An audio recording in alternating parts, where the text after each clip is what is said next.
warahmatullahi wabarakatuh. Hello everyone, we are from kelompok 5. Kami di sini akan mempersembahkan tugas video semester 6 dengan mata pelajaran Administrasi Infrastruktur Jaringan. Perkenalkan, nama saya Ranggauni Ali Habibi, absen 27, dan teman-teman saya. Perkenalkan, nama saya Aditya Saputra dari nomor absen 2. Saya Sri Lestari, nomor absen 31. Saya Viola Setianing Dian Utomo, nomor absen 34. Saya Indana Binti Farika, nomor absen 16. Saya Reza Martika Inzaki, absen 28. Monggo disimak video ini pun.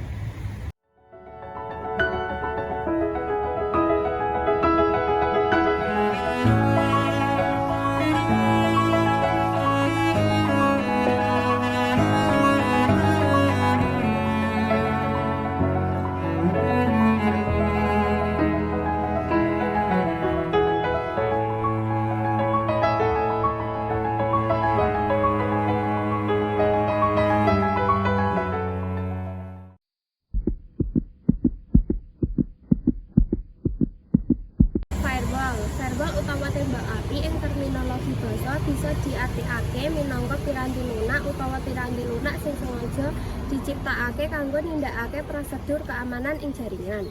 Firewall ing sawijining jaringan sing tanggung jawab kanggo nglindhungi nyaring data mlebu ing jaringan lan njamin data trafik mlaku kanthi apik lan cocok karo kabijakan sing wis ditetepake. Fungsi firewall dalam jaringan yaitu sebagai berikut. 1. Menyaring data, baik yang keluar maupun masuk sesuai dengan security policy yang telah ditetapkan. Dalam firewall hanya terdapat dua jenis aksi, yaitu accept atau diterima dan deny atau ditolak.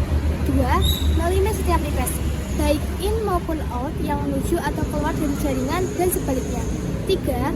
Menjamin data yang ditransmisikan dalam keadaan terenkripsi dan terjaga privilege-nya untuk menjaga kerahasiaan informasi organisasi atau perusahaan serta keamanan data.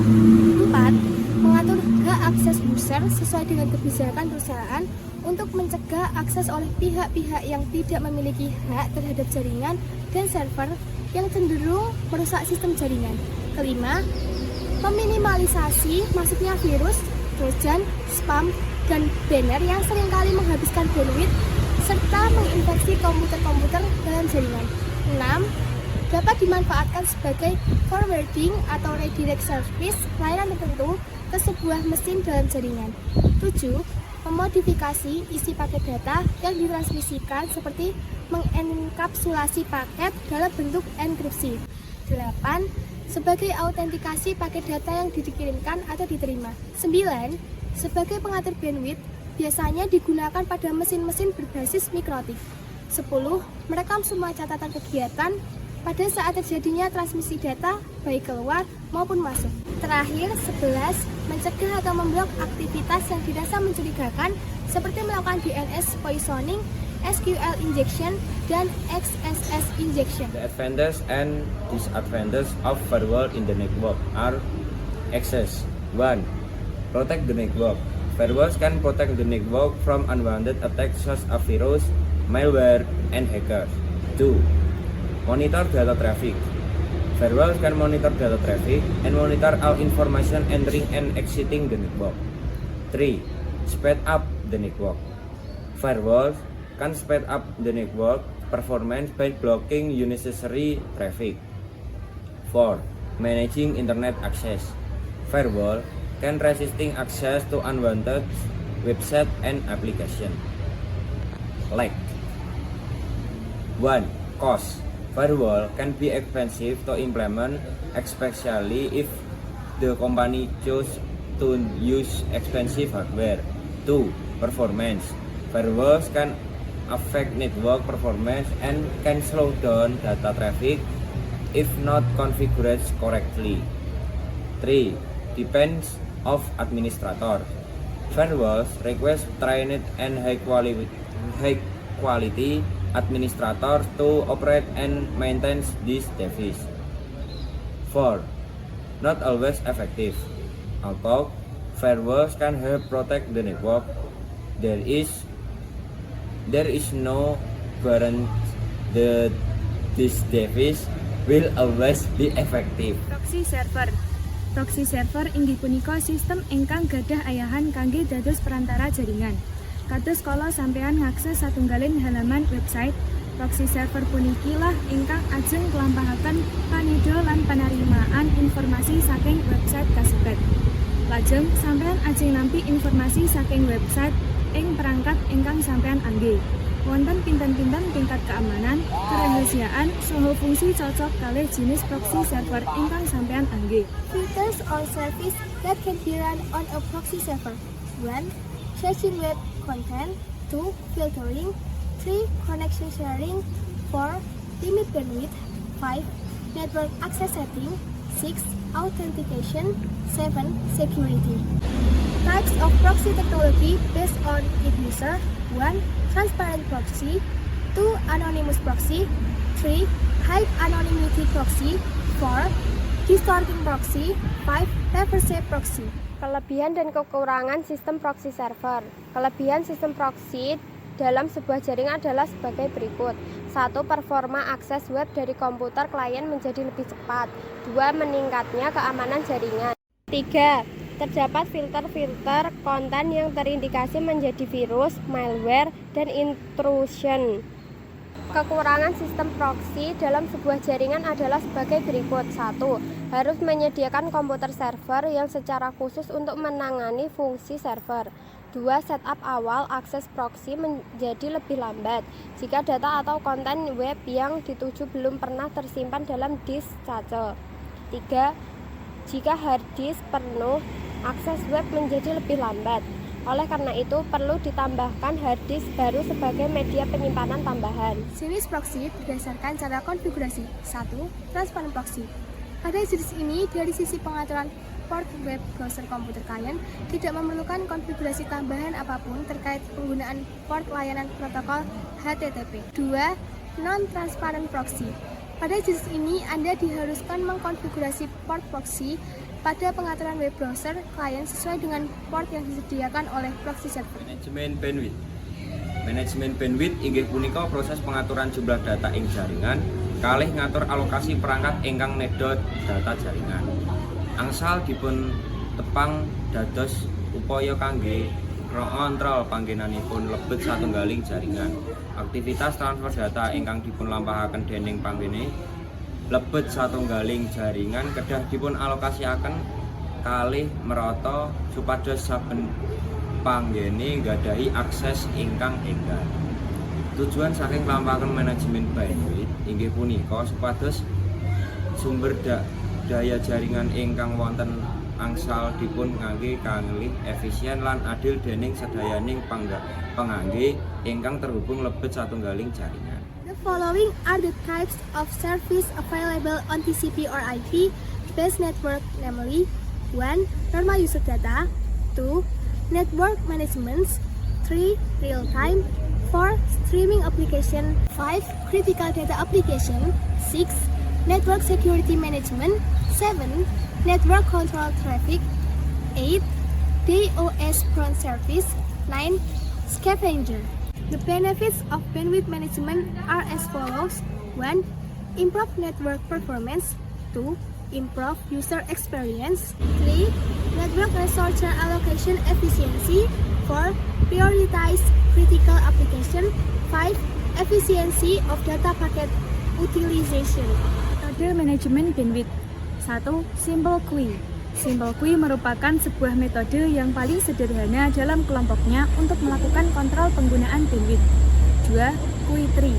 Dalam metode Queue tree, administrator jaringan melakukan pengaturan bandwidth lebih terperinci berdasarkan kriteria yang telah ditentukan. 3. Share up to. Metode share up to dikenal lebih fleksibel bagi pengguna. Hal ini karena dalam suatu jaringan, alokasi bandwidth akan dibagi secara merata kepada semua pengguna yang terhubung pada jaringan. 4. Prioritas trafik. Metode prioritas trafik merupakan sebuah teknik untuk mengatur prioritas dan pengalokasian bandwidth pada jaringan komputer. 5. Hierarchical Token Bucket atau HTB. Metode HTB adalah teknik untuk mengatur dan mengontrol penggunaan bandwidth pada jaringan dengan struktur hierarki. Balancing. Load balancing atau penyeimbang beban adalah teknik yang digunakan untuk mendistribusikan trafik jaringan ke beberapa server. Pendistribusian ini dilakukan bukan lain sebagai peringanan beban kerja agar server tidak terlalu berat saat adanya banyak request atau permintaan dari klien. Dengan load balancing, proses pendistribusian traffic jaringan ke beberapa server akan lebih optimal, efisiensi, stabil, dan cepat. Wonten pinten-pinten skenario lebet nerapake manajemen pangaturan load balancing inggih punika setunggal. Teknik failover. Teknik failover dipundamel kangge nginggili masalah ingkang kadados ing link utami. Faktor penyebab masalah puniki inggih punika kualitas link ageng bandwidth antawis link-link ingkang wonten boten seimbang. Kangge nginggilipun pengiriman paket data ajeng dialihake tumuju dhateng link cadangan supados fungsi jaringan tetep melek. Kalih, teknik load balancing. Teknik puniki namung kangge ndamel pengaturan bab arah trafik data saking pinten-pinten grup utawi kelompok klien adhedhasar kabetahan. 3. Kombinasi antawis load balancing lan failover. Ing sistem puniki, sampeyan angsal kombinasiaken penerapan teknik load balancing sesarengan kalih teknik failover. Metode load balance.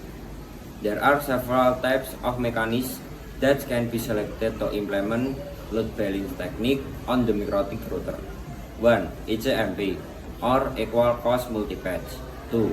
PBR or policy based routing. 3. NTX. 4. PCC or pair connection classifier. 5. Bonding. 6. Bandwidth load balancing. The working concept of each load balance method.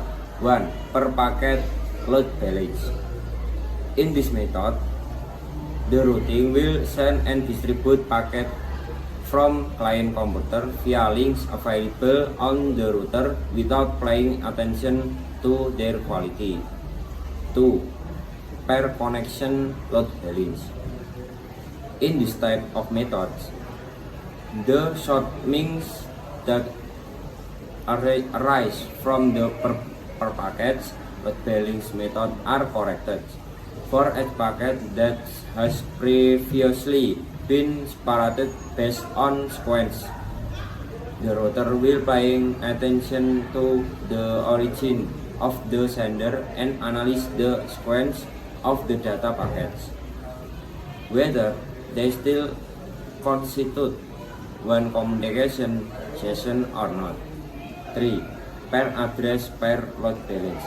The main concept of the pair address pair load balance method is pass data packet sent by client through router based on the sender's IP address along with the destination IP address.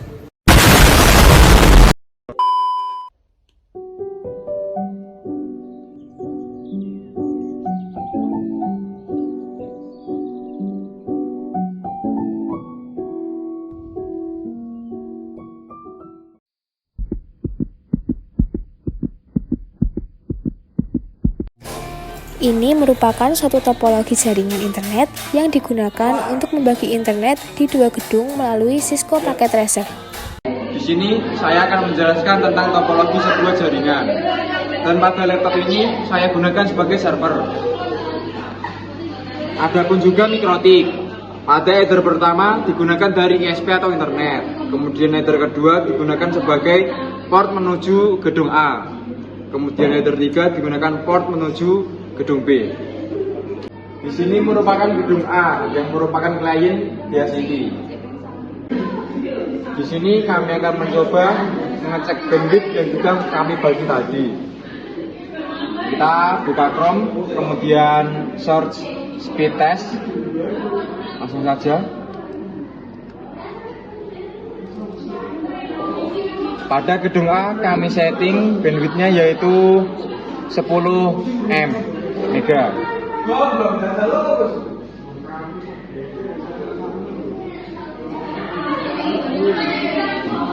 Bisa dilihat dalam speed test pada gedung A semua masih di bawah 10 M.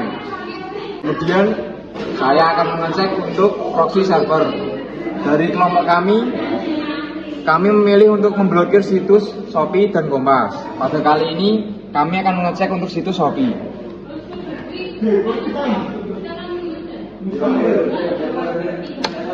Bisa dilihat teman-teman, itu untuk situs Shopee. Kemudian saya juga akan melihatkan pada situs Kompas.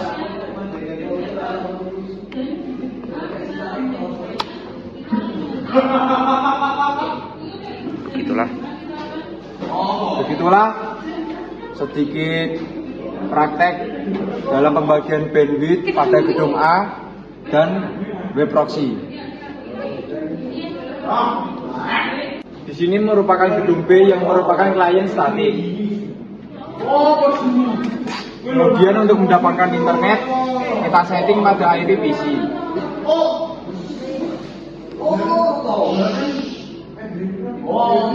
Kita masuk pada change adapter option, kemudian properties, kemudian masuk pada internet protokol V4. Untuk ini kami akan menyeting pada desk static. Untuk IP-nya 168.20.11.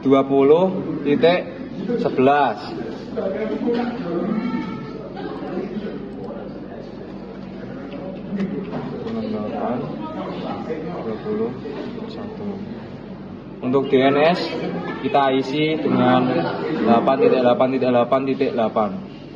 Kemudian kita oke.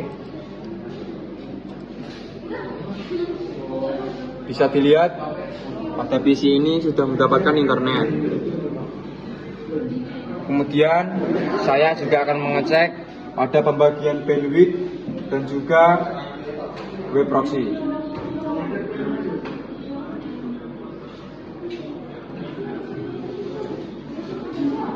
Kita ketikkan speed test. Pada gedung B, kelompok kami menyeting pembagian bandwidth yaitu 15 Mbps. Kita tes.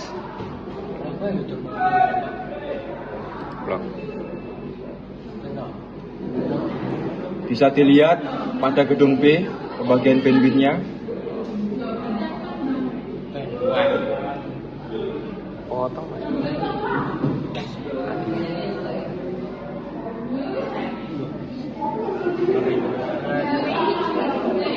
Kemudian saya juga akan mengecek pada proxy yang kami blokir. Di sini kami akan mengecek situs dari kompas.com.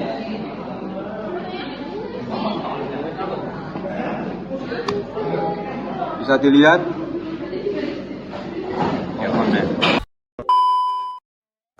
Pertama-tama kita masuk ke bagian inbox, kita masuk ke router. Kita di bagian IP address kita masukkan IP-nya yaitu 192.168.10.1/24 untuk enter 2.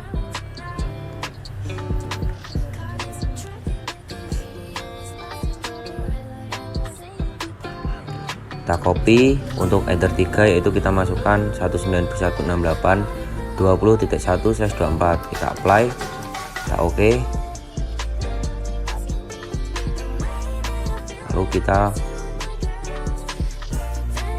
masuk ke bagian IP DNS yaitu kita masukkan IP DNS Google yaitu 8.8.8.8. Apply, kita oke. Selanjutnya kita masuk bagian firewall, kita ke NAT, kita tambah send secret NAT, out interface kita tambah ether 1 dengan action masquerade. Apply, kita oke. Kita ke DHCP client kita tambah yaitu untuk ether 1 untuk internet, kita apply, kita oke. Tunggu sampai pun kita masuk ke DHCP server. Di DHCP server kita mendhcp 2 yaitu ether 2 dan ether 3. Lalu kita tunggu sampai mendapat internet. Ciling, kita dapat internet. Kita masuk ke IP firewall untuk web proxy yaitu dengan chain DSNAT protokol 6 TCP dengan DST port 80 dengan action redirect to port 8080. Kita apply, kita oke, kita masuk bagian IP web proxy. Kita enable terlebih dahulu, kita masukkan port 8080. Nah, kita apply, kita masuk akses. Untuk akses kita tambah itu yang mau kita blokir situs apa aja dengan DSD port 80, dengan DSD host kita beri bintang, lalu host yang akan kita blokir misalnya yaitu kompas.com. Kita action, kita berikan allow, deny saja, apply, kita copy, lalu kita tambah dengan smk 1boyolali.site.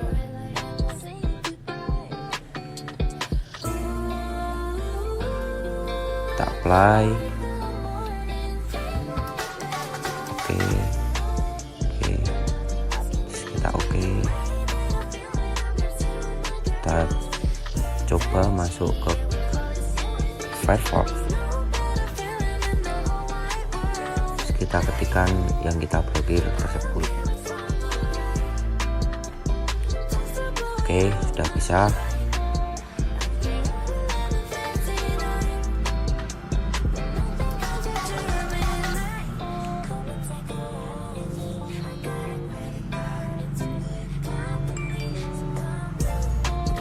Misal kita mau nambah lagi yang situs yang kita mau blokir, misal yaitu situs e-commerce Shopee, kita ketikkan bintang shopee.co.id,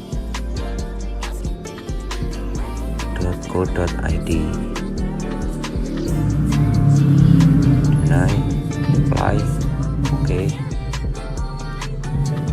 Kita tambah lagi dengan lazada.co.id.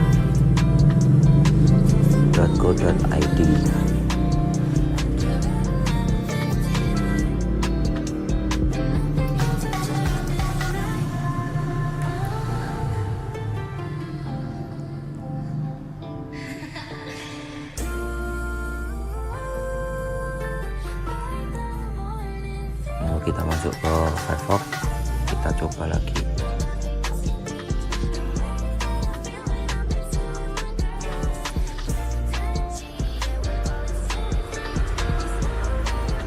Oke, sudah bisa. Lalu kita akan membagi bandwidth, yaitu dengan di menu Q kita target Ether 2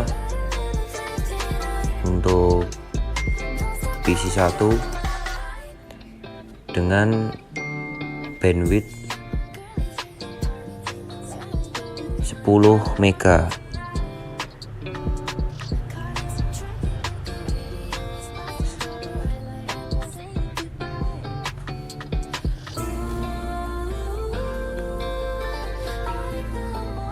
Kita apply, lalu kita oke. Dan untuk Ether 3 atau PC 2 kita membagi bandwidth 20 mega.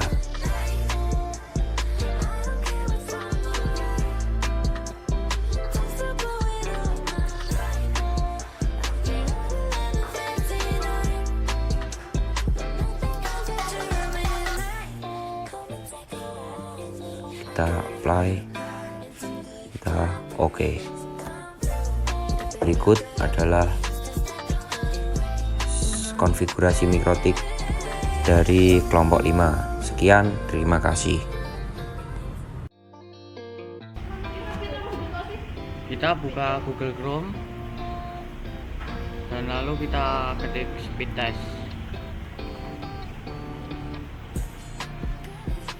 Lalu kita klik uji jalankan kecepatan dan selesai.